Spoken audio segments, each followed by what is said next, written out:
கிறிஸ்துவுக்குள் மிகவும் பிரியமான தேவனுடைய பிள்ளைகளே, இயேசு கிறிஸ்துவின் நாமத்தில் உங்களை வாழ்த்துகிறேன். இந்த கடைசி நாட்களிலே அநேக கள்ள தீர்க்கதரிசிகள், கள்ள போதகர்கள் இப்படி மலிந்து கிடக்கிற இந்த நாட்களிலே அடையாளம் காண முடியாத அளவுக்கு இந்த நாட்களிலே பெருகி இருக்கிறார்கள். இப்படிப்பட்ட நாட்கள்ல ஆண்டவராகிய தேவன் சொல்லுகிறார், நம்ம வேதத்துல பார்க்கும்போது நமக்காக சிலுவையில அறையப்பட்டு மரித்து அடக்கம் பண்ணப்பட்டு 3ஆம் நாளிலே உயிரோடு கூட எழும்பி நமக்குள்ளே ஆவியானவராக தங்கி இருக்கிற அந்த இயேசு கிறிஸ்துவை அறிக்கை பண்ணுகிறவர்கள் தேவனால் உண்டானவர்கள் என்று சொல்லி, ஆமேன். நாம் தேவனுடைய பிள்ளைகள். நமக்கு தேவன் ஒரு பெரிய ஸ்லாக்கியத்தை கொடுத்திருக்கிறார்.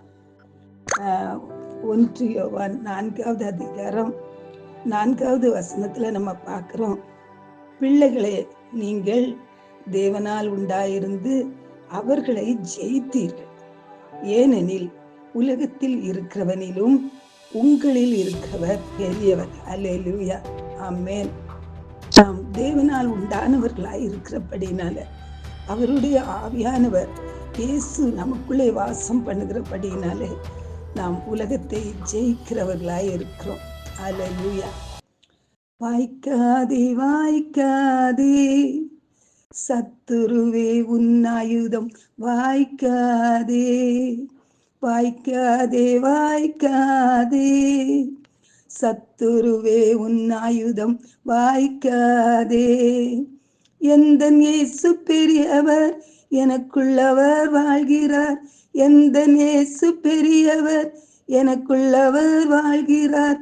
வல்லமையின் அபிஷேகத்தால் ஜெயம் எடுப்பேனே, வல்லமையின் அபிஷேகத்தால் ஜெயம் எடுப்பேனே. ஆமென். அவர் நமக்குள்ளே வாழ்கிறார். நாம் ஜெயம் எடுக்கிறவர்கள். அல்லேலூயா. ஒரு நாள் ஒரு சொப்பனத்தை பார்த்து, ஒரு பெரிய ஒரு மிருகம், அது இந்த உலகத்துல உள்ள மாதிரி தெரியல, அது ஷேப்பே வேற மாதிரி இருந்தது. அதோட வாய் மிகவும் பெரிதா இருந்தது. அது எங்களுடைய கேட்டு திறந்திருந்தபடினால அது கேட்டுக்கு உள்புறம் வந்துட்டு, நான் வீட்டுக்கு முன்பாக நின்று கொண்டிருந்தேன். அது என் அருகாமையில என்னை விழுங்கும்படி கடந்து வந்தது. அப்பொழுது நான் சொன்னேன், இயேசு பெரியவர், இயேசு பெரியவர் அப்படி சொன்னேன். சொல்லும்போது அது இன்னும் முன்னேறி வந்தது. திடீரென்று எனக்குள்ள இருந்து ஒரு வார்த்தை வெளியே வந்தது, எனக்குள் இருக்கிற இயேசு பெரியவர் அப்படின்னு சொல்லி. நான் அப்படி சொன்ன உடனேயே அது பின்வாங்கி ஓடியே போய்விட்டது. அல்லேலூயா, ஆமென்.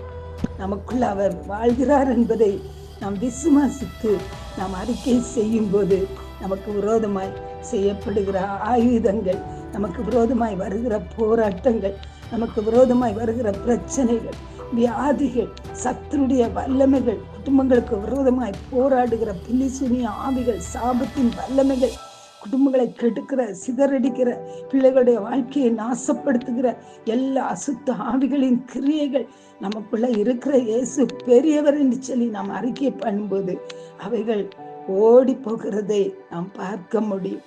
ஆண்டோடைய வசனம் சொல்லுது, பெரிய பர்வதமே, நீ செருபாபேலுக்கு முன்பாக நீ ஏமாத்திரம், நீ சமபூமியாவாய். அல்லேலூயா, ஆமென், ஆமென். தேவன் நமக்கு வர்ற எல்லா பிரச்சனைகளையும் அவர் சமபூமி ஆக்கி போடுவார். ஆகவே நம்ம சொல்லணும், எனக்குள்ள இருக்கிற இயேசு பெரியவர், அவர் எனக்காக யாவையும் செய்து முடிக்கிறவர், அவர் உலகத்தின் முடிவு வரைக்கும் சகல நாட்களிலும் என்னோடு கூட இருக்கிறவர் அப்படின்னு சொல்லி நாம் அறிக்கை செய்யும் போது நம்முடைய காரியங்களை நாம் ஜெயத்தை பெற்றுக்கொள்வோம். பரலோக தகப்பனே, உமக்கு ஸ்தோத்திரம். அருமை பிள்ளைகளுக்காக நம்முடைய சமூகத்திலே ஜெபிக்கிறேனப்பா. ஆண்டவரே, உமக்கு ஸ்தோத்திரம். எத்தனையோ பிரச்சனைகள், போராட்டங்களின் மத்தியிலே நின்று கொண்டிருந்தார் இவர்கள் உண்மை அறிக்கை செய்கிற, எனக்குள்ளே இயேசு இருக்கிறார் என்று சொல்லி ஆண்டவரை விசுவாசித்து அறிக்கை பண்ணுகிற பிள்ளைகளா இருக்கிறபடினால இவர்களுக்கு நீ ஜெயம் கொடுக்கிற தேவன் என்று சொல்லி நாங்கள் பார்த்தோம் ஆண்டவர். நம்முடைய வாக்கு தத்தங்களை பிள்ளைகளுக்கு நிறைவேற்றி கொடுங்க. எல்லாவற்றிலும் ஜெயத்தை பெற்றுக்கொள்ள தேவன் உதவி செய்யும். இயேசுவின் நாமத்தில் ஆமென்.